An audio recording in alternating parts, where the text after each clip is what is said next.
Good morning. I think I'm just squeaking this one in. Morning Hullaballoo. RT Bear here, coming to you live from Hack Shack Studios. I hope everyone's doing well this morning.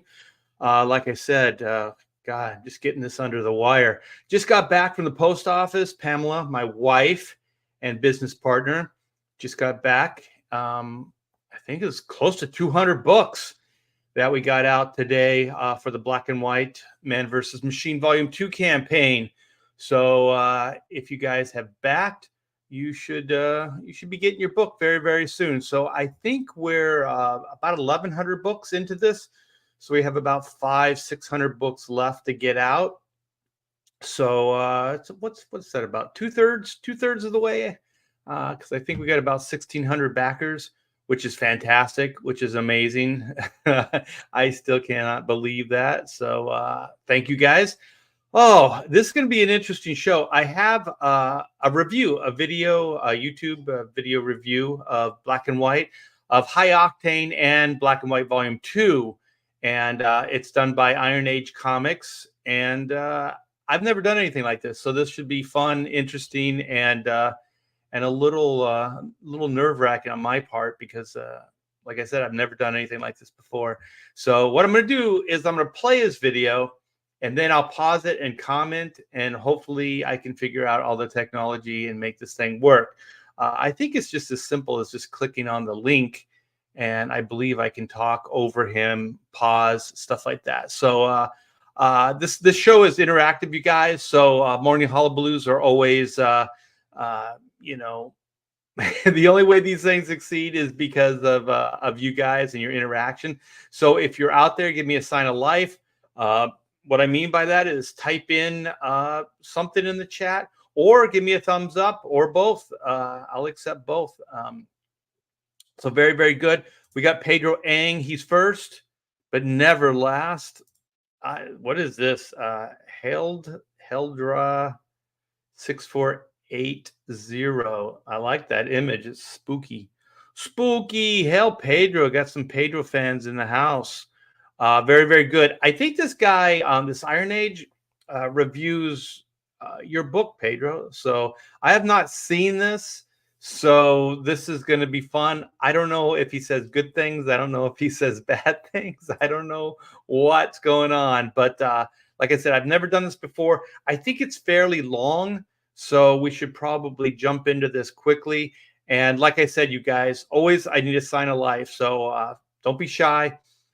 Chime in the chat. So I'll try to keep, I'm going to be juggling many balls. There's many balls that are going to be juggling here.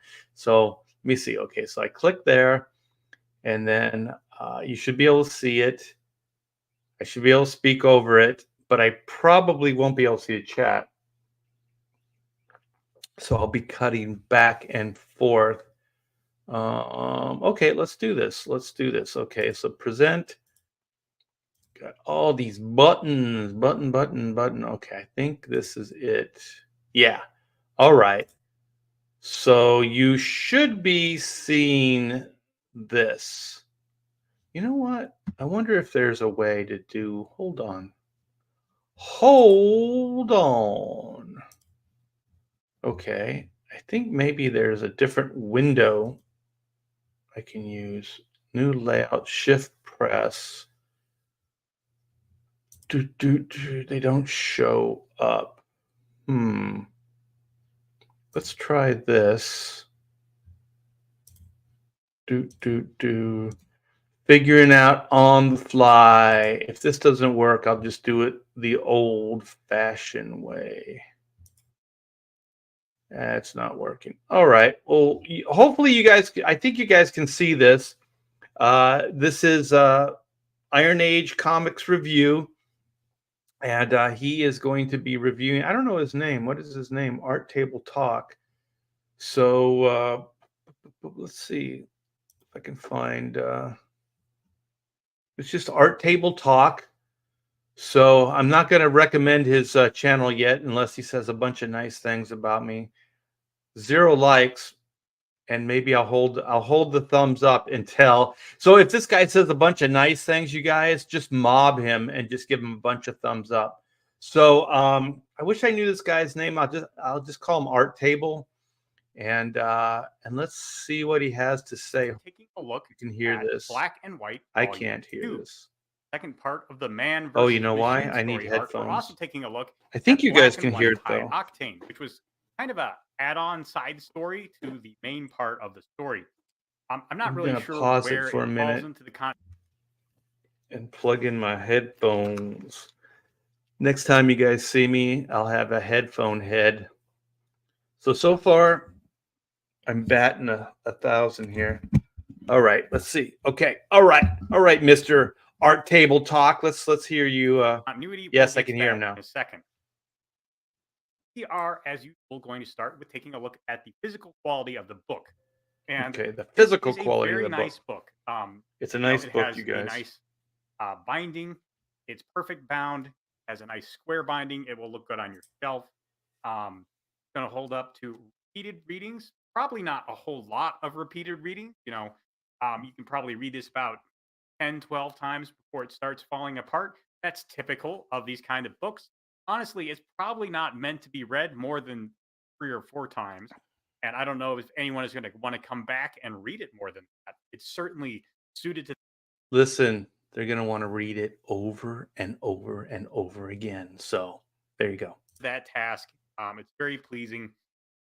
The pages have a little bit more gloss than I'm, perfectly happy with. If you're That is a balancing act with the gloss and the flat. Uh, I go back and forth. Sometimes I like it shinier. Sometimes I like it a little bit more matte. So I get where this guy's coming from. a long time watcher, I'm not a huge fan of high gloss pages that can be kind of hard to read in certain lighting. Um, this is glossy, but it's still not like that really high magazine style gloss that can be kind of obnoxious. Um, the high octane book is probably a little bit closer to my preferred level of gloss, and this is staple bound. Very nice as well. The paper stock of the actual book seems to be basically the same as the square bound version of the main story, so really no complaint Yeah, we upgraded everything in the stretch goal. We upgraded the paper, so not just with the main book, but all the books. So that's because of you guys. You got better quality. there. Again, very good physical quality book. So I'm going to talk about high octane first, and then we'll Yeah, baby. Hope you're listening, Pedro. end discussing Black and White Volume 2, and then I'm going to get into spoiler talk of the story overall.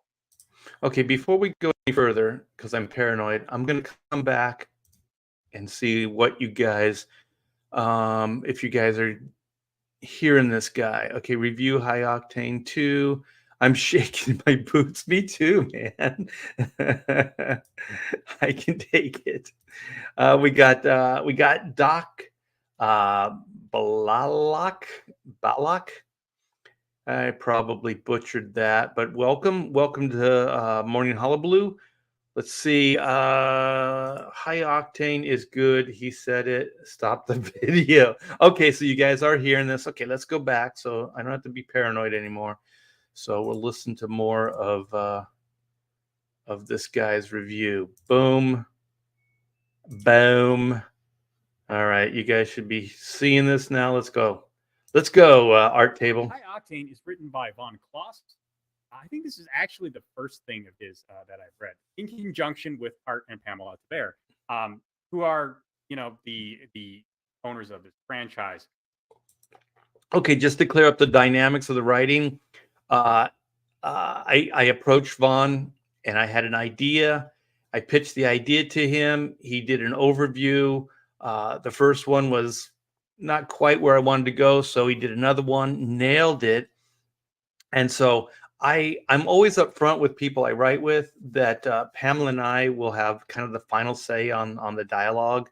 And so what I do is I kind of go in and make sure, and Pamela is really good at this too, making sure the characters' voices are accurate. You know that they are the character, and so one of the things that we did with High Octane is just kind of make sure that all the characters sounded like them. They used their voices, and that if there was any continuity problems or any I don't know, just understanding the story, because there was a few moments, so we had to go in there and clarify on some of the stuff, but not much. I mean, Von Klaus is freaking amazing. So if you guys haven't seen Monster MD, you should go check it out. So let's continue. Um, actually, I think Von Kloss gave slave script for the Narwhal shorts. I could be wrong on that. I'd have to go I back and think look. you're right. That just came to me now. I think he was involved with that in some way or another. Yeah, he gets around. And this story is pretty straightforward. It's I don't 22 remember pages, if I baby. mentioned it in my volume one review, but uh, one of the perks of the high tech equipment in Reed and Whitney suits, the black and white suits, is it synchronizes their brain waves. Essentially, they can communicate with one another semi telepathically. Like it's not as intuitive as telepathy is sometimes displayed in some comics. They have to kind of focus to make it work. Yes, he got it. But that is played around with a little bit in this. Yes. Um, Gray, the um, Hugh type or the Alfred type of this Brooks story, Gray. puts together a kind of VR simulator. They can use this neurological function, and basically, their suits take their brain waves and project them into this virtual space. Okay, you guys, if you haven't seen this book yet, sounds like there's going to be some spoilers. So you might want to watch this after you get the book. They can train in. It's a very, room esque kind of concept. It's not a true holodeck. They're not actually going someplace and inhabiting a physical space. It's all in their heads. But it's still a good way to give these characters a way to train and get ready for dangers. Um, they go in the simulation. They fight some robots. A hacker comes in and disrupts the simulation, and they have to escape. Very simple, straightforward storyline suited to a 20-page book like this. Yes. It's a fun read. It's a 22 fast read. page. I have some questions about it. Okay. The biggest one being, is it supposed to fall in the timeline of these two books? No, That's no. never really clear. Yeah, you guys, the High Octane, the animated stuff is just its own continuity. So I don't like to get too hung up on, like, you know, the continuity. So everything with black and white that's different than the main books that I'm working on, like, doing everything on, um, will be slightly different. So they'll have a unique take. So I'm hoping that I'll be able to get the team together again and we'll do another high octane adventure. I just kind of threw it out at Pedro, and Pedro said, "Hell yeah, I'm down." And so I would like to revisit that. And so if we do that, it will be the same continuity as the first issue. So we'll keep the continuity of that world.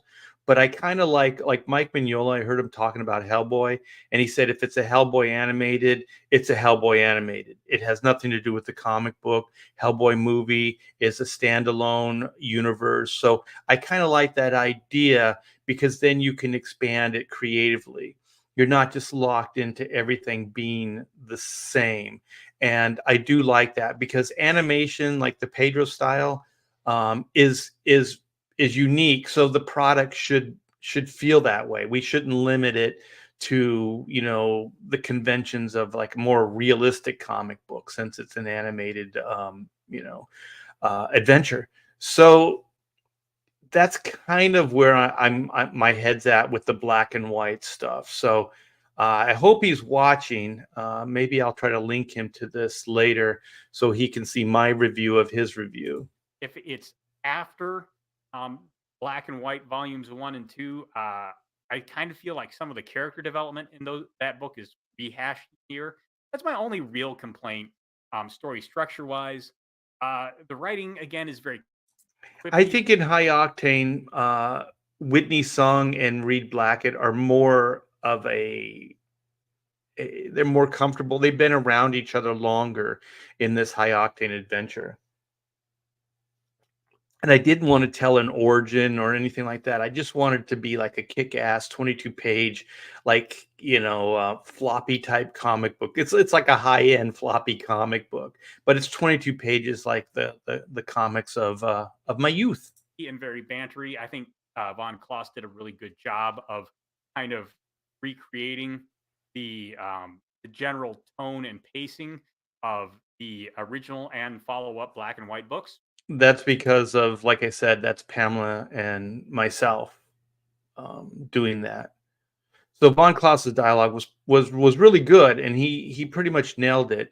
But like I said, we just wanted to make sure that the voices are always the same, the characters are the same, even though it's a different universe and drawn in a different style. But you get it. So if you're really into that very fast moving Mrs. Smith, very quippy, very very light and popcorny kind of adventure story, High Hell Octane yeah, is right up there with it. he got The it. He art is got it. by and Pedro uh, Caicedo. I hope I said that right. I'm 99% sure I didn't. Pedro's art is very good.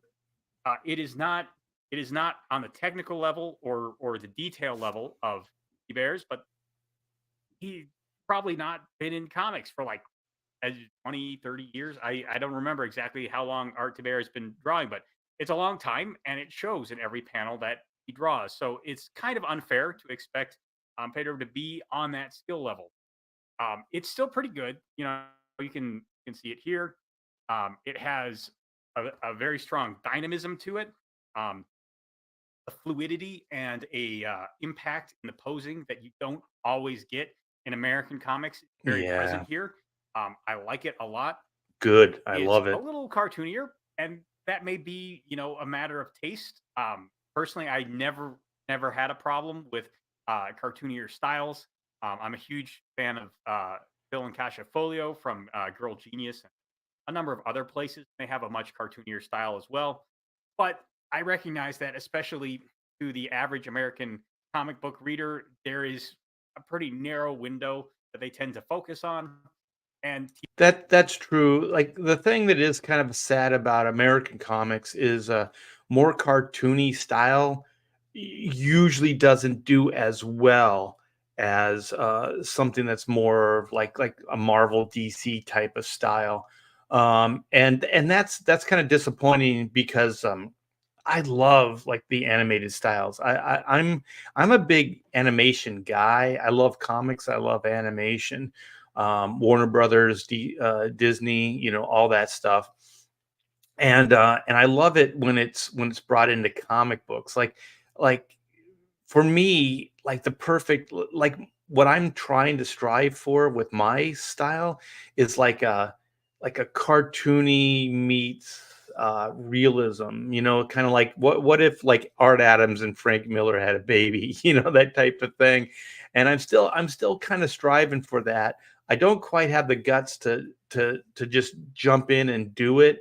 So in my sketchbook, there's some ideas, and eventually, I think I'll evolve into that. But I don't really have the guts just to jump right in because I think I don't. It's you're always a little worried about alienating your audience, so I don't want to jump into that. But I kind of have my eye on that.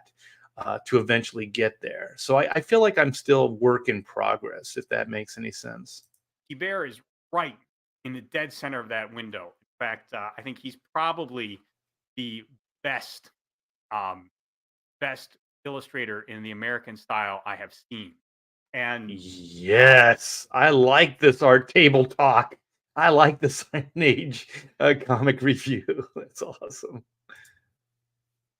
like, if that is what you're looking for, you're not going to get that kind of visual illustration in this short. Oh shit. But it is, it's a fun addition to the world. It has a lot of fun concepts, and I think the art is still fun and dynamic, even though it is not squarely in that house style you tend to see from the mainstream comic publisher. Well, that was the whole So point. make of Yeah. that what you will. Let's talk a little bit about Black and White Volume 2. Yes, And let's I do didn't that. really do a spoiler talk in my You review. know what? I'm going to come back to you guys and I'm going to see what you're talking about since I cannot see all this stuff at the same time. So, oh, we got leg kick in the his house. Let's see, Pedro A.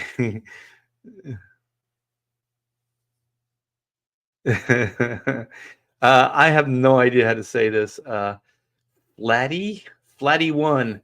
I thought the whole 3 book set of Black and White was great. Oh man, thank you so much. I think it's a great package too. I really do. There's some inconsistencies between Volume 1 and Volume 2, and I understand that, but I think that it's close enough. And the writing, I think, it's just the visual aspects of it, but the writing, I think, it goes from one book to the other, pretty flawless. So let's see. Canadian Thought. That was easier than I thought it would be to say. Hey Art, got my shipping notifications. Congrats on getting this out and looking forward to enjoying it. Yeah, thank you so much for backing it. Thanks for believing in us in Hack Shack Studios, my wife and I. And yeah, we just, like I said, I started the show. I just got back from the post office. There's probably close to 200 books that we got off today. So you'll probably get your book within the next couple of days. Good to know. Leg kick. Weird. I didn't get an alert. Well, like I said, there's still about 600 books that have to go out. So you will get yours very, very soon. I got mine last week. Really enjoyed them. Cool, man. Do a review. Post some stuff. I love to see it. Let's see. I just saw Pedro. Pedro, you crack me up. I'm not taking offense to anything he said. This is what Art was looking for. Great review. No, no, no. I think it was pretty honest. And I mean, it was your first comic book. I think, I mean, my first comic sucked in comparison to yours. So I think not that people need to remember that, oh, it's Pedro's first comic book ever, but this is just the beginning, you guys. This is Pedro's got evolution, in the future. So everything he draws from here on out is going to get, better and better and better. So keep that in mind. You're also getting a diamond in the rough. Like I always think like comic books is cool because, I think we always like, oh, the first time Art Adams, the first book you picked up or his first issue he drew, or somebody like that. It's kind of like it's rough. It's not quite, as cool as he got, his style developed into later, but you feel like you discovered something. You know what I mean? Like it's a diamond in the rough. And I feel like High Octane and Pedro's Black and White story is that. Spam bot says, yeah, slow down when you say that. Good morning. This is also weird. I'm hearing my voice in my headphone. So it's weird. Gray Wolf. Hey, yeah, Art. What's up? Oh man, we're getting some people in here. Oh my gosh. So Currielt. Yo, I'm sorry, man. Canadian Thought says for $5. Thank you so much. Have a beer. Cheers. Thank you, man. Very, very cool. Hey, Trevor, what's up? Trevor used to work at Hack Shack Studios a while ago. He actually did the majority of the backgrounds on the Hawkman stuff for DC Comics, the New 52, Joe Bennett stuff. Really, really excellent inker. He's starting to pencil a lot more. So if you don't follow him, you should on social media. I know he's on Facebook. That's the only place I ever see him on. Good morning, Art. Congrats on Black and White. Thank you, man. Thank you. I do appreciate that. And Trevor's also one of the card contest winners. So when you see, it's the black and white in black and white, and it's like a playing card. So it's you can read it kind of upside down and like a, I guess like a card, like a playing card. It's pretty cool looking. And I was going to throw color in it, but I was like, the black and white's so nice. I don't want to throw color in it. Let's see. This might be a follow up. The first time I met you, you did a signing at Empire Comics promoting the original black and white run. I got the first issue signed by you, and you did a profile sketches of both black and white. Oh, cool, man. Oh, Trevor's on Instagram as well, so go follow him. I just kind of checked in on Instagram this morning. I don't. I used to be all about Instagram, but for some reason I just kind of dropped out. Let's see. Don't forget, I had your guidance all the way, Art. I will treasure that forever. Oh my gosh. Ah, you're good for the heart. You're good for the soul, Pedro. No problem, man. That's what I do. Well, let's get back. Um, and we're gonna get back, and this is volume two. So Art Table Talk is getting into volume two now. Review of volume one because I had both volumes. I kind of wanted to hold off until after I had read this. There is a review for volume one as well. But I thought since this had high octane and volume two, and since the campaign was focused on volume two, I thought I would do this video instead of the one that he did for volume one. There were some things that I was kind of speculating about after I had read that. I wanted to see, how much I learned about it. This volume, we did get some very strong confirmation of that. Maybe it would have been better to, call some of those shots, but it is what it is. Now, I've already said I think that Art T. Bear's style of illustration is amazing. Uh, in that kind of mainline comic book house style, again, he's the best I've seen. Is everything here is pretty amazing. Like he's drawn all of that energy by hand. I'd be willing to bet. Yes, I mean, it has some Photoshop effects on it, but he uh, didn't paint it on. It doesn't look like. I could be wrong. I'm not an expert on these you're kind of not. things, but it's really pleasing to the eye. It has great composition. It has great flow. Again, if you look at this page, the energy kind of leads your eye down the page. Read here, and then read kind of like breaks into this panel, which naturally draws you down. It's really pleasing the way he lays out pages. He draws characters. I spend a lot of time trying to get those panels to work with each other, get the eye moving where I want you to see things like that. So I'm glad he picked up on that. It always makes my heart sing when somebody gets it. You know what I mean? Like, because I work in a vacuum. I have no idea what you guys think, how you absorb this stuff, how you read it, how you enjoy it or don't enjoy it. So this is really good. This is good to hear. I'm glad he did this review. With um, amazing visual fidelity and yet still a sense of fluidity that is a little more natural than I'm used to seeing in a lot of American comic books. Have always struck me just a bit stiff. Um, the design of the robots and the other, for lack of a better term, machines is interesting as well. Like look at this airplane. That's not how you would normally see an airplane draw. And you know what? Maybe a model was used for that to give the base. No, it was made up. It's based on a real plane, but it's made up. And the thing is, when you guys get this book, you read it. It's a slight future tense story. So it's it's an adventure set in some kind of future. Like I don't want to pin it down to like, oh, it's 2050 or anything like that. I kind of like the idea of just this nebulous time, that black and white exists in. It's all a made up world. I don't like too much reality. So I really like the Star Wars kind of thing where everything, like, nothing's really relatable to like Earth or anything like that. So I kind of like creating a universe that is its own thing. There are going to be references to real places and stuff like that, but you know, but it's going to be different. It's going to be unique. It's going to be unique to black and white.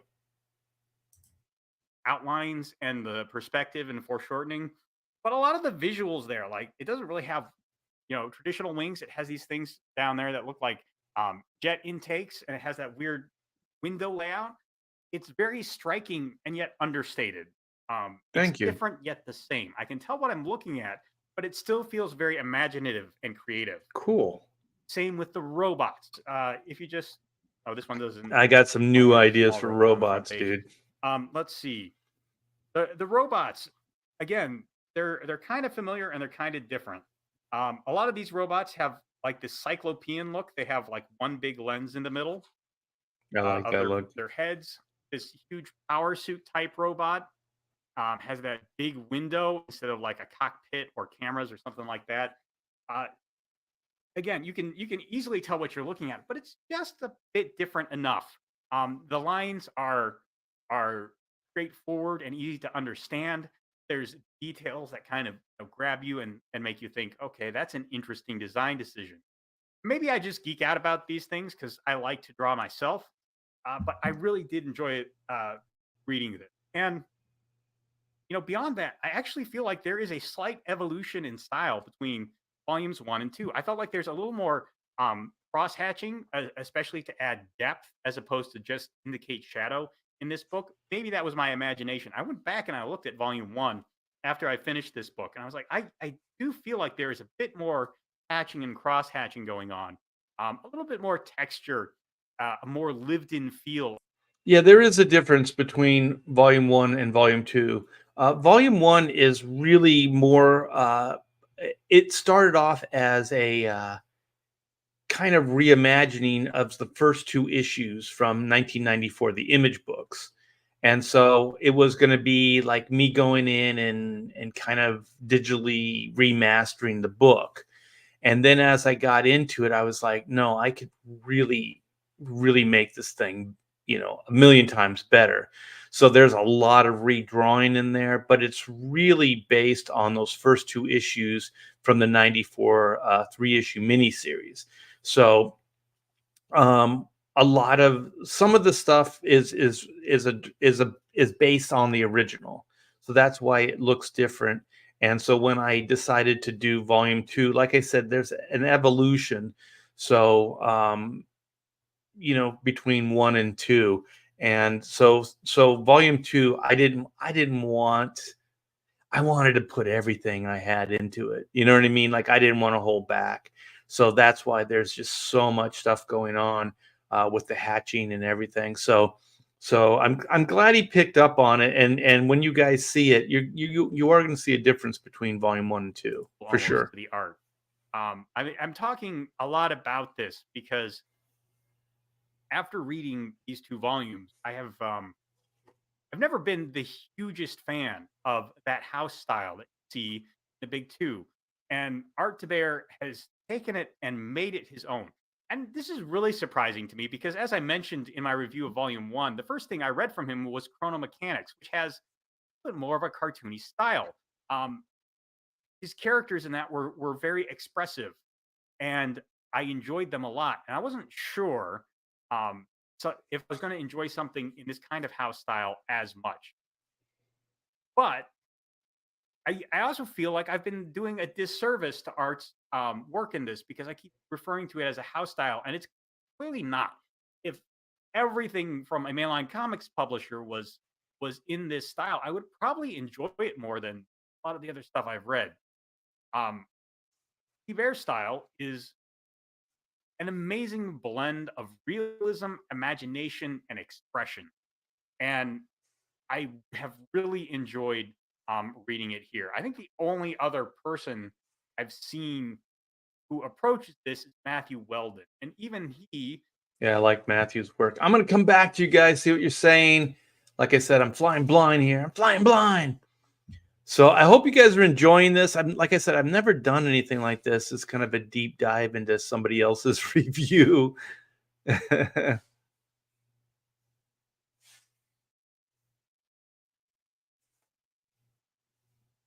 Oh, hey, Marcus Killigrew, I'm behind and catching up. Yeah, I might put a link to this guy's work. And so far, you guys, if you want to go over and give this thing a thumbs up, I think I'm going to give it a thumbs up. It's a pretty decent review.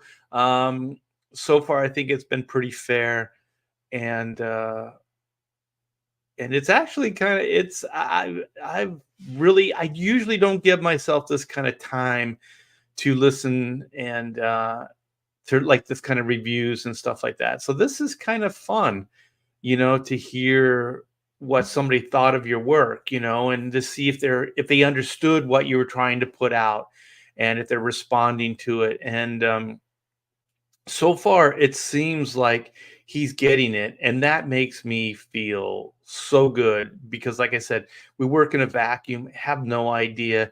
You kind of live in this world, in your head, and you think you're getting these points across, and you hope you're getting these points across.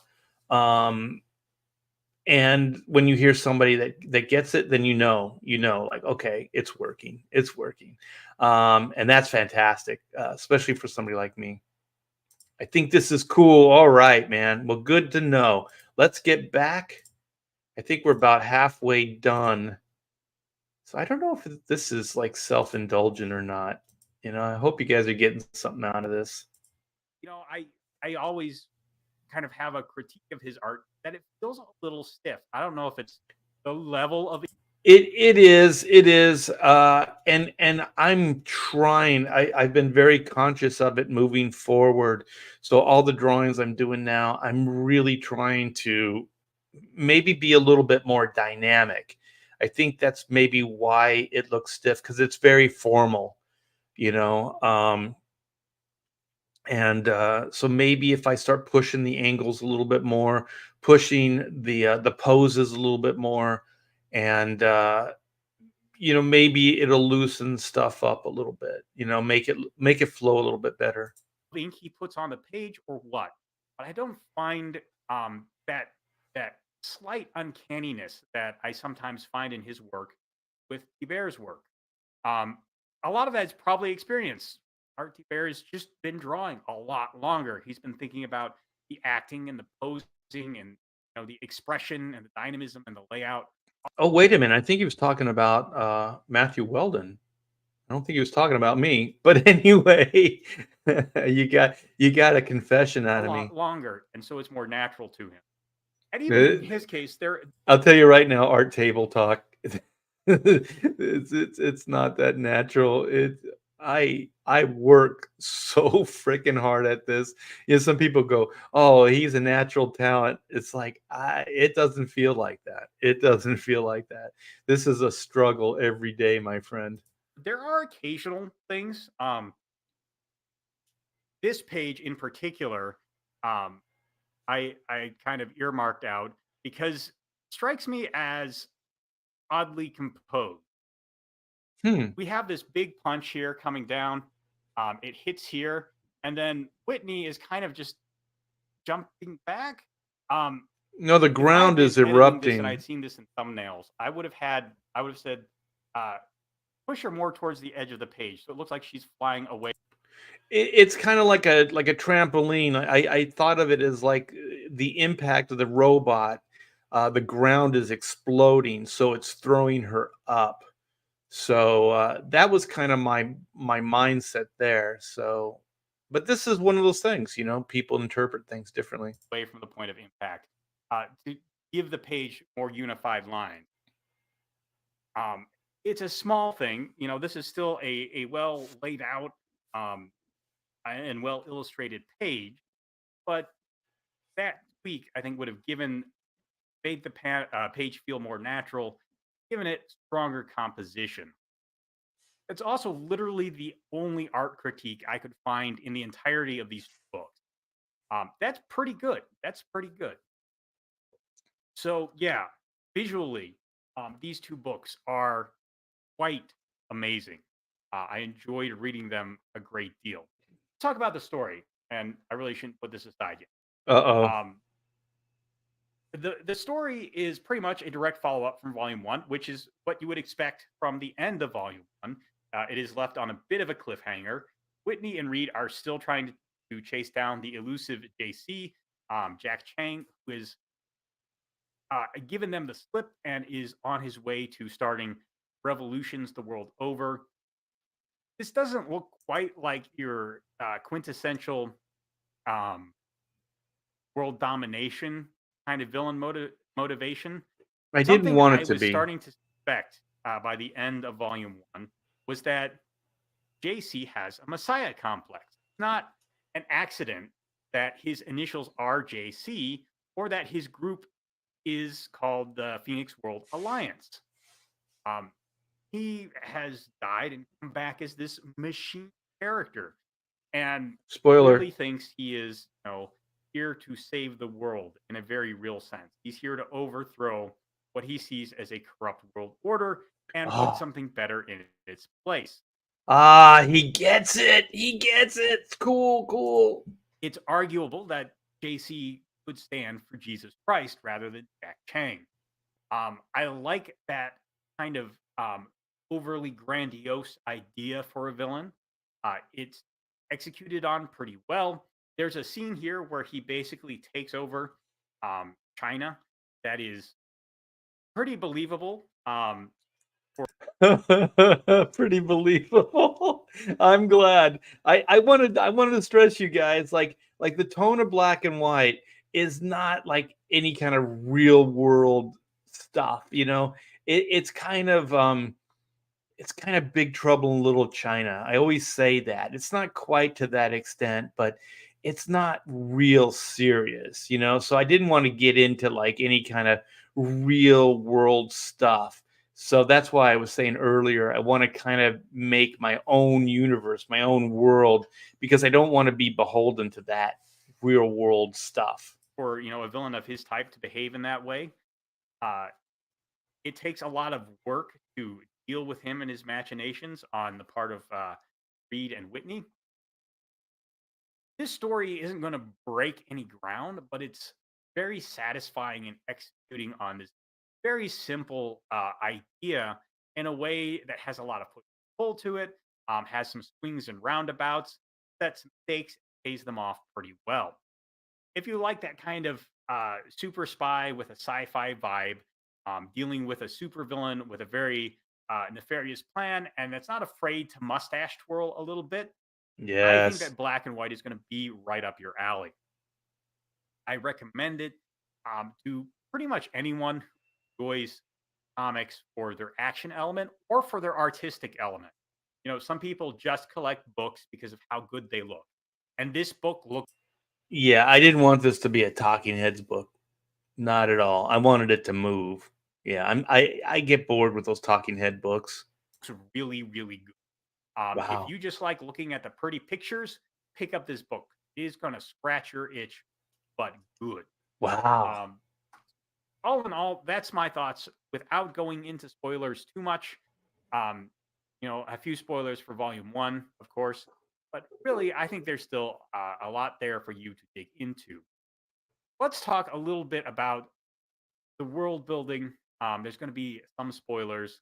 I think maybe I haven't too much written down too much here, but there are some things that were not initially clear to me that I had a better idea of by the end of volume 1 that I think I could have used earlier. One of them is the fact that we are not in communist China. We are in new China at the beginning Yeah. of the story and through the entirety of the story. It's not even clear there was a communist China in the history of Reed's world. Um, He's kind and of picking up on it though. Yeah, yeah, New that's a China good could have critique. easily replaced the dynastic China that existed early 20th century. I was confused in the early parts of the story. We see both JC and his bodyguards weapons on them a lot, and that's not a thing that really happens a whole lot in communist China. If you're not in the government, don't get the guns. Yeah. Um, I'm sure there are exceptions, but uh, yeah, a lot less these days, especially. I was thinking a story that I've heard, probably not YouTube friendly. Anyways, this isn't really about the history of China. I would have liked to kind of understand that I was coming into a world with a somewhat different um, modern day layout. My Yeah, assumption was to that this set was up that basically like the it's not our time. Yeah, that's a good critique. I was hoping that it would kind of be self-explanatory, But yeah, in that volume one, we could have used, the new China thing. World as we know it, except with some advanced technology. That's really not the case. Um, my first actual indication of that was a mention of Irania, which sounds an awful lot like Iran, but is a slightly different name. And then I'm like, okay, so is this a Marvel's type world where there's the countries we know, and then a bunch of countries we've never heard of? And it Yes. didn't really become clear until in volume two, when we were introduced to the president of New China, that we weren't in the Chinese, communist country that currently exists in the Middle Kingdom. Um, so yeah, there were. I don't know if there's a opportunity to nicely signpost that, but it's the little things like that and the existence of a Maltese mental hospital, which, as I mentioned in my previous video, really threw me for a loop in the first volume that I would have liked to understand a little bit clearer earlier in the story, just so I wasn't distracted by the dissonance between this world and our world. Yes. Um, I guess That that that's a it can good be point. hard to really signpost all of those things, especially in a format that is as condensed as comics are. But there were a lot of little things I could have used knowing. Other things. So JC was after, of course, the supply of otherworldly ore under the Sung Brewery, which is a source of nearly infinite clean power. Very interesting. After JC is defeated, like he had a ton of it on these planes, and I don't know if that was all of it. I don't know if how he extracted all of it that quickly, if it was. Um, the whole thread of that ore just sort of seems to be dropped after JC is defeated. Could have used a little more wrap up for that. Okay, what I was thinking is that basically the MI10 come in at the end of the story, and there's the epilogue, and so it's kind of explained there. So I assumed, that like it felt like it was going in a natural position, in direction that the governments of the world, or Great Britain, uh, took control of the ore, of the power.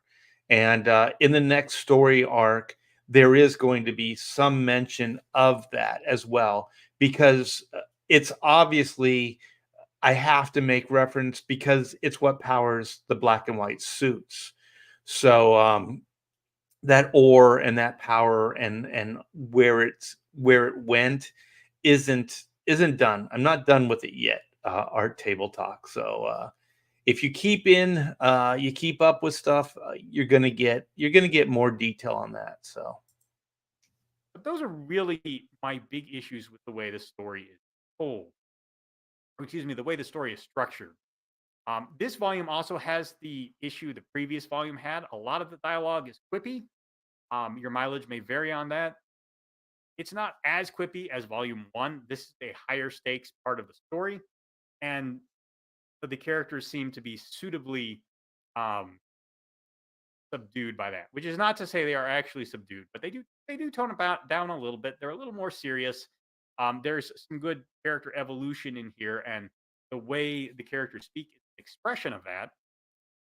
So all in all, I think the way the story is told is pretty good for its genre, and it does a good job of bringing you through a character arc for each of these characters that checks out with what we're given.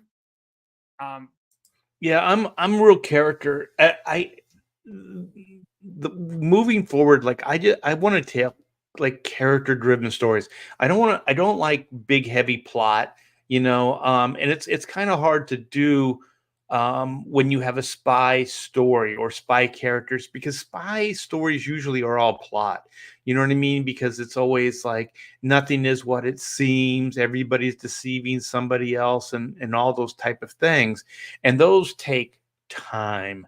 And it's hard to kind of get character in that when a character might be undercover, so he's already a different character, like it becomes a little bit more of a challenge to tell a character driven story when you have the spy elements involved. So I kind of have a mantra with black and white. The characters will always come first.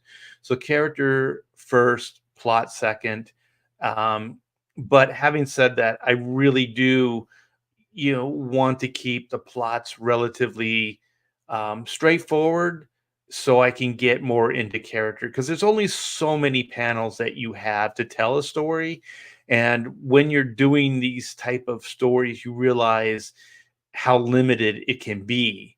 You know what I mean? So if there's ever like this point where you're like, well, plot, or character, for me, it will always be character, unless the plot absolutely needs clarification, But even then, I'll try to make it about the character. But doesn't delve too deeply into the characters themselves. Your mileage is going to vary on that as well. Um, if you're just looking for a story that is fun, fast, and the characters are Yes, loosely sketched archetypes that you really enjoy, then I think black and white is right up your alley. If you're looking for something with um, heavy doses of action and character exploration, probably not going to be for you. That's fine. I think Art really set out to do more of the former than the latter, and he definitely succeeded doing the former. So I like it a lot. I recommend it to anyone who's into that kind of action adventure comic, and I look forward to seeing any potential future installments. There sweet. is a cliffhanger at the end of this book that, yes, black and white are not out of the game yet. So I'm looking forward to seeing that. Hopefully, it will be sooner rather than later. In the Yes. meantime, let me know what you think down in the comments below. There's a Hey, so cool. Thanks, Art Table Talk. I'm going to give you a thumbs up. So anybody out there, uh, like I said, well, you know what? I'll put the link in the chat right now. I can do that, and you guys can go check it out. Comment and give him a thumbs up. So it was a pretty good review. I thought like his critiques were right on, and and it's weird. Like I still want to go back and like redo some of the ideas and kind of iron them out better, things like that. But you know what? It is what it is. And being a 40-year veteran of this industry, you realize that it's as good as you could make it at that time. So that's a way of forgiving yourself. That's a way of moving on, right? So you made it as good as you could at that moment that you were creating it, right? And then you move on. But it's always the best you could do, and then you hopefully you take the knowledge, the things you learned from that experience into the next book and into the next book and so on and so forth. So it like comic books for me has always been like it's like redemption. You always get a second chance, right? You always get another. Well, in my case, I always get a second book. Some people don't, but you try to make it the best you can, and then you move on to the next project. And things that you couldn't do in that book, or realize that you compromised, or you couldn't really execute because you didn't have the education, you didn't know how to do it. Then you bring that into the next book. So hopefully, the culmination of all these things make you a better artist, as you move through the years. And so the way I look at my career right now, doing this for 40 years, I still feel like there's unlimited potential. I've just tipped the iceberg. So I'm still, striving to get better. I still have like a voice, I think, in this industry, a styles that I'd like to still, you know, exercise, put them out there, see what you guys think. Like Chrono Mechanics is completely different than Black and White, and so on and so forth. So I do have other IPs, but I think I'm going to try to keep it just those two because time is very limited. And if I was to try to do another project, I think it wouldn't be fair to you guys, so there are some Chrono Mechanics fans out there, some black and white fans out there. So I definitely want to tell more of those stories. So having said that, moving forward to the next story arc, I'm working on it right now with Aaron Sparrow. So I'm going to get a draft this weekend from Aaron, and hopefully, yeah, he's able to get everything that we've talked about down in that draft, that overview of the story, and that we can start getting pages into pencil phase. And so that would be great. I'm looking at trying to get a significant amount of this book done before I launch. So it's all going to depend on my finances, but I'm kind of looking at the end of the year or towards the end of the year to run the next black and white campaign. And I'm calling it Sins of the Father. So that's the working title right now. And it will be 2 volumes like the Man versus Machine. So we're going to do 2 volumes, and each one will be at least, I don't know, 58 pages, 60 pages, 64 pages, something like that. Black and White Volume 2 was a lot more pages than that. Well, not a lot more, but there were more pages. So the story will end up being around 100 pages or a little over 100 pages between the 2 volumes. So I'm pretty comfortable with that format. I know the story I can tell within, 100 pages, or roughly 100 pages or more. It'll definitely be 100 pages, not under. So that's, I have a piece of artwork too I want to show you guys. So let me see. Uh, oh yeah, please hit that like. Thank you. Let's see. Hey, we got Jimmy Reyes in the house. Hola, amigo. My Texas brother from another mother, Jimmy Reyes. Let me see. I thought the ending of Volume 2 was perfect. Loved it. I felt kind of Archer-esque. Cool. Sweet Mama Jamma. And you guys, here's the link if you want to go check out. Well, you already saw the video, but there's Volume 1 that's there on his site. And give it a thumbs up. Let the guy know that the black and white fans are out there. Let me see. Marcus Killigrew says, "I love that Black and White is an action adventure comic and doesn't feel like a Netflix pitch." Yeah, I don't really have much interest in that. I like high concept stuff.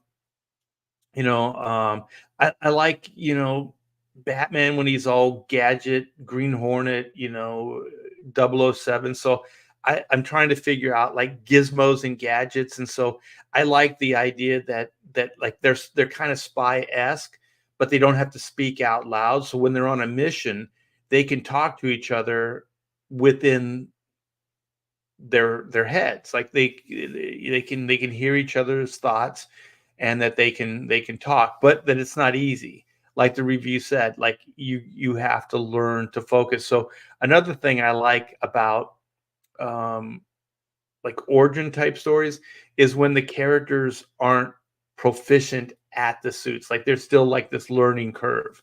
They're still trying to figure stuff out. So even in volume 2, Whitney's still having a real hard time with like focusing her thoughts and keeping a clear head, so she can communicate with Reed. I can take these off now. I don't need them. Listening to myself in my own head.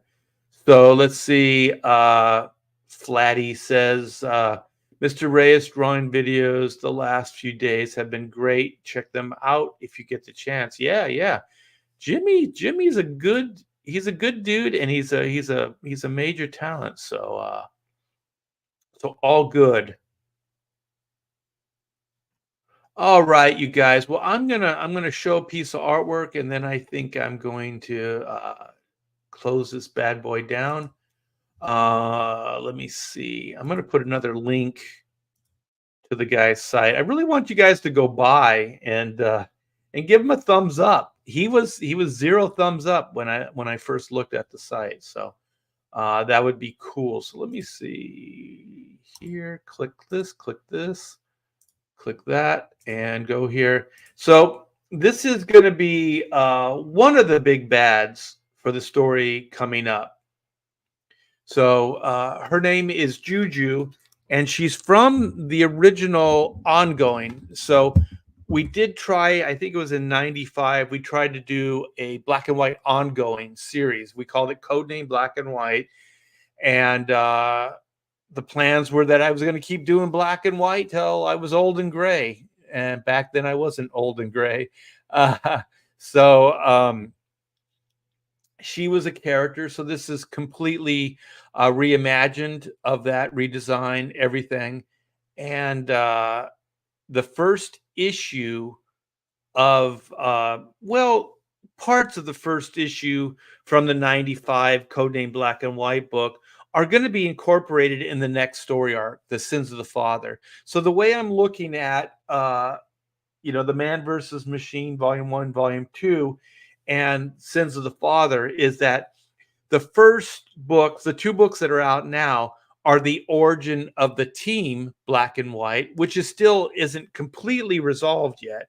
I look at it as that they're still ongoing. Uh, they're still kind of at the early stages of figuring out how to fight together, how to do things, all this stuff. So there, and then with also their their weapons, because they were both, spoiler, they were destroyed in that first book, or volume 2. So we have new weapons that we're going to be introducing in this next story, and it's going to be absolutely fantastic. So this is, like I said, it's a character named Juju, and she's a Valdoon priestess, and she can raise the dead, but this is also a future tense story. So she's kind of a technomancer. She uses technology along with her supernatural abilities to raise the dead. So this was just kind of this was a commission, and I thought I would kind of do some developmental stuff with this commission. So I wanted to tease that she can raise the dead, and so these are like skeletal warriors. So I also like the old Sinbad, Harryhausen stuff, the skeleton warriors. So I thought that this would be a lot of fun to play around with. So this will give you an idea of where the next story arc is going. So I'm using this as kind of a teaser uh, promotion art to get you guys excited for the next story arc. And like I said, I'm working on this now with my writer buddy, Aaron Sparrow, and he gets this stuff, he gets this universe, and it's going to be fantastic. The ideas, things that we've already talked about, that we got going, I think you guys are really, really going to enjoy it. So here you go. I'll blow it up a little bit so you can see the detail.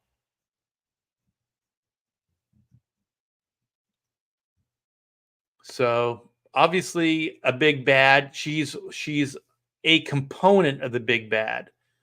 So kind of a henchman in a sense, but a very, very powerful henchman. Kind of think Silver Surfer to Galactus. I love drawing skeleton like skulls and stuff like that. I haven't really drawn like rib cages and things. Those rib cages are really difficult to draw. And I tried to simplify them here because there's a whole back to the rib cage and everything. And so I tried to simplify it, as much as I could. But I dig this guy in the front here. So yeah, you guys, I hope you like it. And let me see. Hello, fellow humans. We got some new faces.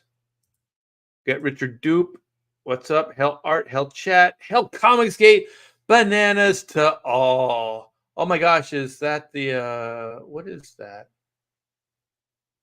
That's that McGowan guy. I like that guy as an actor. What did he play? He didn't play the Spirit? What was it? The Prisoner? Was that it? Played kind of like a spy-esque type character. And also one of the best things he did was there was a Disney series like they did the Zorro stuff. They did it. It was called Scarecrow of Romney Marsh, I think, and it was based on the books, the novels, and it's absolutely fantastic. It's really well done. I suggest and recommend anybody go check those things out. Yeah, it was done in like the 60s or something like that. It's really well done. Kona Blend. We're getting some people. I feel like I should stay. Very cool character. I wouldn't mind being one of her henchmen. We got Omer Glitch. Can we get a full screen of the art? Full screen. What does that mean? You didn't get the full screen? How did that work out? Oh, I know why. Hold on, hold on. I'll come back. Yeah. I'm not sure what I was doing there, but yeah, I had yeah, there we go. Let me see. I'll come back and see if this works. So I'll scan over it real quick and then I'll show you the full image. Sorry about that. A lot of detail, just like I like it. I like the detail. And I like working for you guys versus Marvel and DC because I really do feel like I can take chances, I can try different things. Um, and like I said, I still feel like I'm developing as an artist. So after 40 years, I still feel like I have a lot to offer you guys. So there you go, Omar. And let's see if I can get, there's kind of the whole image there. So there you go. Juju. All right. Dr. Sin, yeah, you get it. You got it. Comic books in cahoots. Yeah, Dr. Sin. Uh Rogue says, The Prisoner, amazing series. Hello, Art. Just discovered your channel. Oh, cool. Welcome. I was looking for your work because I just picked up the Art Adams Omnibus and your work is in there. Oh, shit. I should get one of those things. Hopefully they'll mail me one. Yeah, the Prisoner was it was it was a heady concept. It was definitely of its time. Those big balloon things, I think I'm remembering this right, was kind of worked for what it was. I think they had to go kind of low tech instead of high tech because they just didn't have the budgets. But the idea was pretty cool. And have they tried to revisit that thing with the contemporary? I don't know. Like some of these things too. Like I think, well, maybe they could do better, but I don't think so. The Prisoner is probably best left unto itself. And if you guys don't know what we're talking about, check that out. Check Dr. Sin, which is the Disney stuff is called Scarecrow of Romney Marsh. So I think the novels are called Dr. Sin. Um, and it's all the stuff I like. Like I like those vigilante type stories, and he's definitely like a prototype, like iconic vigilante type character. So we got beautiful. I take that's for Juju. Awesome, sweet. Somebody said I think John Malin said that Cecil's girlfriend's name is Juju. That's funny. Let's see what Rogue says. Haha. Yeah, the big balloons were so scary. Every kid's nightmare getting swallowed or rolled over by a large balloon. There was a Prisoner comic. Yeah, I think DC put out the Prisoner comic. Yeah. But just fun stuff. I might get into that. You know what's even better than watching those things is there's documentaries on them.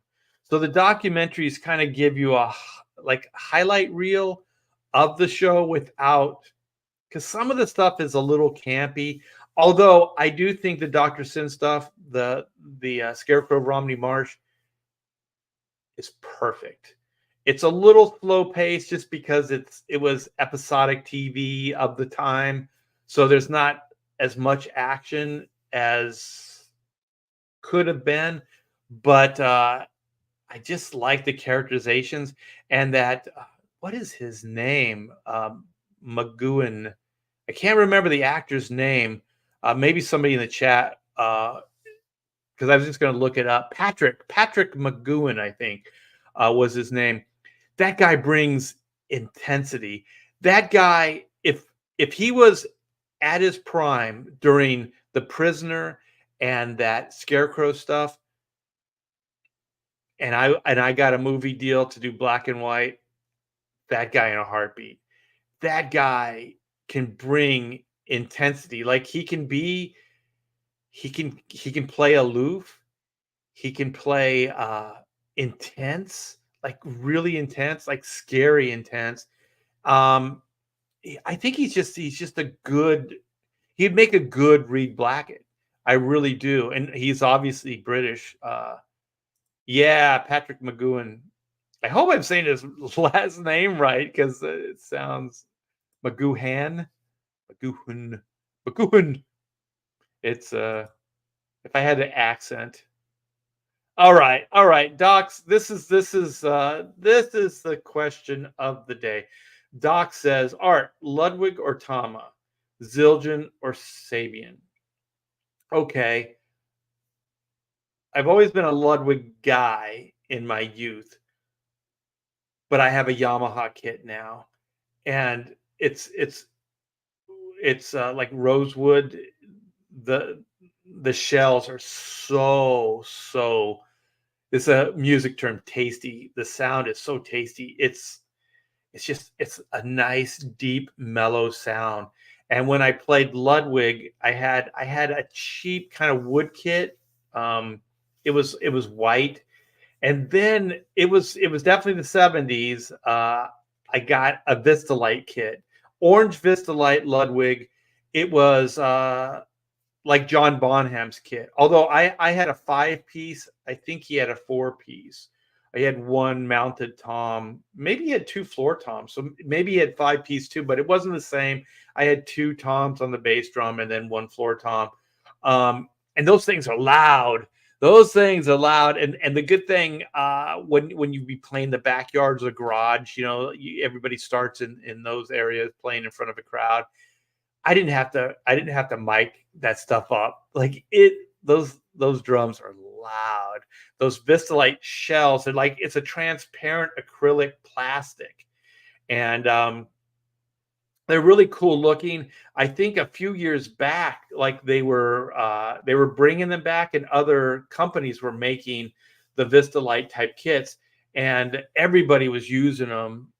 David Grohl was using them, the drummer for uh, Muse was using them. I don't know his name, but everybody was using them, and they kind of made a comeback. So I used Ludwig, and the Speed King pedal was cool. They're a little squeaky, but I used those, and then I wasn't opposed to Tama, although I kind of didn't like them when they first came out. The thing I did like about Tama was their hardware. So I combined my Ludwig kits, like the drums, the actual drums, with Tama hardware. So hardware is like cymbal stands, tom stands, things like that, because they were heavy duty. Like one thing that not Zildjian, but Tama did is I think they did revolutionize drums, because like a lot of cymbal stands, they were very flimsy. They would fall over sometimes, but those Tama, you'd be hard pressed to knock those things over. Also, they were called boom stands. So they had 3 feet, they telescoped. You could raise them, lower them, and then they had an arm, and the arm could go up and down.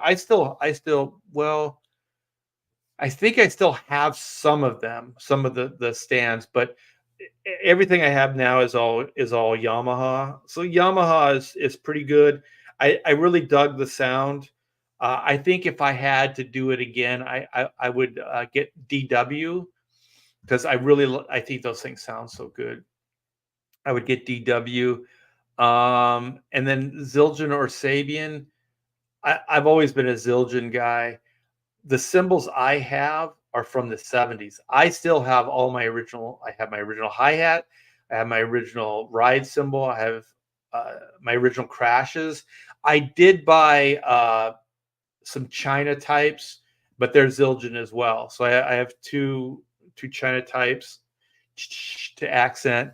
Um, so one of these days I should take a picture of the kit. I should clean it up first and then take a picture, and I can show you guys what I'm playing. But it sounds really, really good, and it pads up good. And if you're a drummer, you know what I mean. Like um, you, they have these rings, and you can set them on the drum head, and I think they have a little tape or whatever on the backs, and they kind of adhere to the heads. And so what that does is it minimizes the vibration.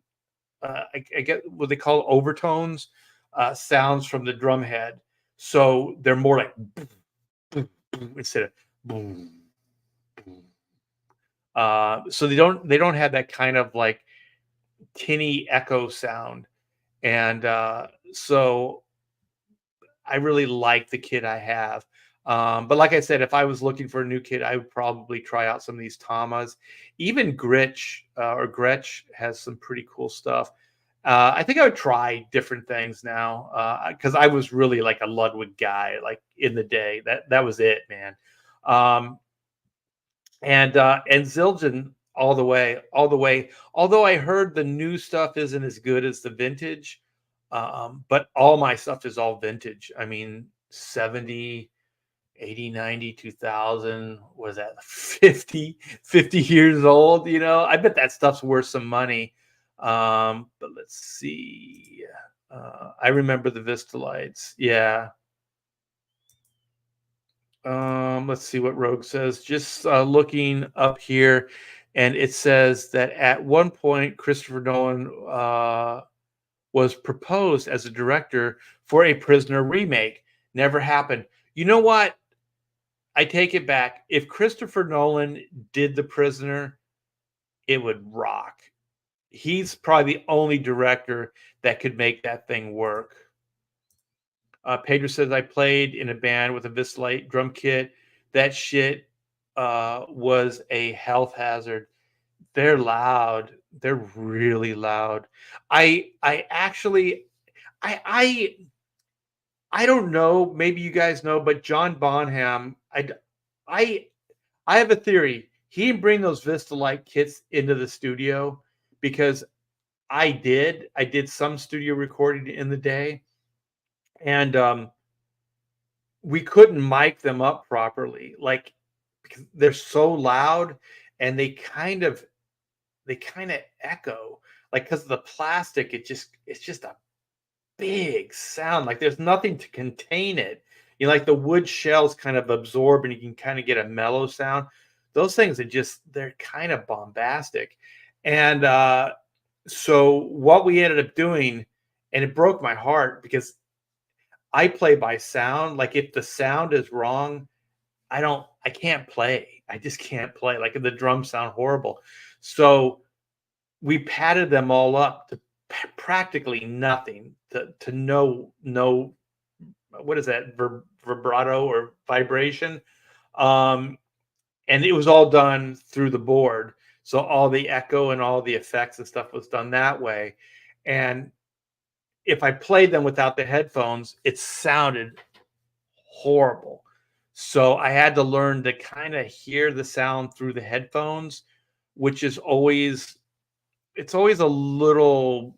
I mean, once you do it for a while, you get used to it, but it's always kind of like this weird for me, it's always weird. Like there's a disconnect between the sound coming from the drum at you to just coming right through the headphones. But anyway, you know, yeah, they are a health hazard. Also, those things like they scratch. You can't drop them. Like if you drop them, they can crack because it's a plastic shell.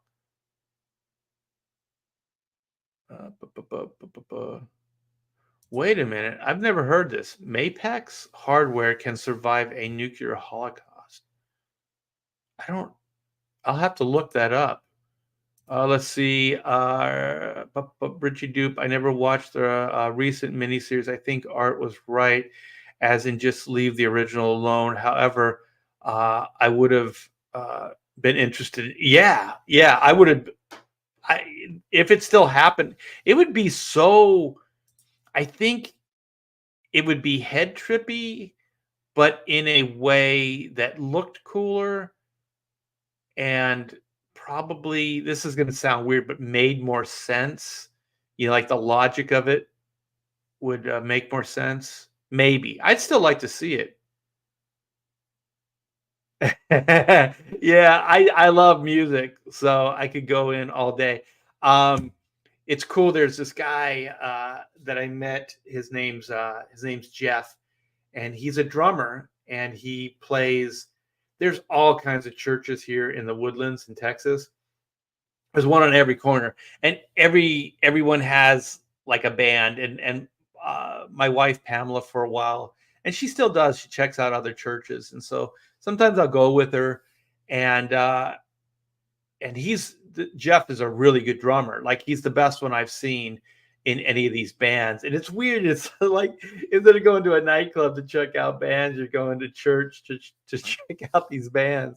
And I'll tell you, man, the sound, it the technology just in a church is so much better than like the best sound system and the best nightclub I've ever played in the 70s. The sound is so good, and they don't need all the freaking equipment anymore. You know, we used to have this PA system we called the Guns of Navarone. I mean, it was like the size of a closet, and there were two of them, and they had the big bass part. It was a huge cabinet, and then it was like, what is it? Like the horns? I forget what they're called on top. So it was a two-piece kind of PA system. We used to rent it out. It was so freaking badass. We used to rent that kit, that setup out to other bands. It was the only thing that we really, I mean, we invested money in the early days. We were all poor and broke, but I don't know how, but we got that sound system. I think we probably got it used. And usually the guitar player is like a tech wizard. And so Roger in the day was able to just get those things to work so good. And we were the envy of every freaking band. Because a lot of like nightclubs, like clubs, they didn't even have house PAs in the day. So you kind of had to bring your own system.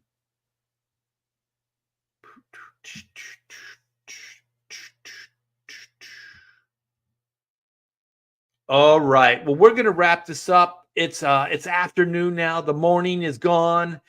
For me anyway. It's been gone for the East Coasters for a while. I think the West Coasters still, nah, you guys are you guys? No, you're still morning. You're still morning. You're like 10 o'clock, I think. There. All right, man. Well, hey, thanks for hanging with me. I hope you enjoyed this. I thought I'd do something a little different for the morning hullabaloos. You guys in the chat are always a blast to hang out with. That's what we usually do. I just usually just hang out with you guys for about 2 hours. So it's always fun. You guys are a blast. I want to thank you from the bottom of my heart for making a major, major dream come true, which is Black and White. And and and supporting it and turning it into, like I said, the huge success that it is. So we're going to do more of these books, and just keep the ball rolling. I'm just kind of obsessing on it. This is where I draw all those skulls you saw. Yeah, this is what I used. I had this like little miniature skeleton that it's a whole skeletal, all the bones and everything, that my wife got me, and I'm gonna be using that thing for the future story for sure. Oh, and just like a big quick tease, this is the next project. So this is Oodles of Doodles and other stuff too. This is my art book. It is done in this format. It is done. So this completely sold out. If you look up on Google, not Google, but eBay, these things are going for 90 to $100, $120, and this is my art book, you guys. So kind of hard to see. Let me see. Some of the color pages look better. There's some behind the scenes stuff in here. Here's for some reason the white pages just reflect back. So we're gonna reissue this because it completely sold out. So there's commissions, there's behind the scenes stuff, there's some of my cover work. There's some early like cable stuff from the 90s. It's all over. I mean, it's got like 40 years worth of work in there, and it's a great format. The book looks gorgeous. It's great. It's got a UV coating. But if okay, what I want to do is I want to create a new version of this book. So I want to add at least 8 pages to it. So I want to do a Comicsgate section. There's some Comicsgate illustrations that I've been doing that I want to put in this book. I was thinking that Juju image could be the new cover, possibly, for the book, and basically just kind of tweak this bad boy up and make it a unique, one of a kind. So anybody that bought the original, it will stand on its own, and then this will kind of be based on the original, but on steroids, right? It'll just have a bunch of new pages. But the way I want to do the new pages is I want to do them as stretch goals. So I'm going to have probably 2 or 3 stretch goals. So we're going to build this book together. So the new version of Oodles of Doodles, we're going to build together. Hopefully we can get those stretch goals funded, and then we can get a new cover on it. We can get some new pages inside. And I think that would be absolutely fantastic. And like I said, the book's done. All the files are done. So even if I had to add 8 pages to it, I just open the files and put those pages in there, the new pages, and then a new cover is cool. And then we did a dust jacket for that version there. I'd like to do a dust jacket again, but once again, it's expensive. This is an expensive book to make, and then with the dust jacket and all the other stuff, it becomes expensive. And so I want to do the dust jacket as a stretch goal as well. So then ideally, if we can get the numbers up with all the stretch goals, then we can just create this badass book together. And so that's the plan. We're going to be closing down the Black and White Man versus Machine campaign very, very soon, within the next couple weeks. So if you guys are on the fence about picking up the book, I suggest back it today, because we're going to be closing down that campaign. I think Pamela and I talked last night, not this Monday, but the following Monday. So 2 weeks or so. We're gonna be closing that down. And what else? I think that's everything. And so we're gonna do a sign up page for the Oodles of Doodles book very, very soon as well. So these are all plans, things that are happening. Like I said, I'm working on Black and White, the next story arc, which is going to be really, really good. It's going to, oh my God, this universe is it's so cool, and there's so many different places we can go with it. Because one of the things that it's understated in the first 2 books, I know I'm kind of feel like I'm rambling, but this all stuff's coming to my head right now, is like they're supernatural with high tech. So we can go completely supernatural. We can combine supernatural with high tech, all that stuff. So usually you don't see like spy stuff with like, like future tense, like high tech. And you certainly don't see it with like supernatural aspects to it. So, oh man, Phil's in the house. Philip, yo, Art. So excited for Black and White. We just got the Lost Pages 3 books in today. Oh, from the printer. Very cool. Very cool. If you guys haven't, go back. Some of Philip's and Brandon, I think his brother, their projects, they're always fantastic, and they always ship, I think, on time. I'm not really sure, but they always ship for sure. They always keep their word. I believe they ship on time. And yeah, and the Lost Pages, they're already on volume 3, so that's very, very cool. Animated Adventures with Uncle Yee. Don't forget that. Yeah, he's cool. I got some cool beats for Uncle Yee for the next storyline. Even I want to talk about the story, but I can't. All right, man. We got some Metal Love going there.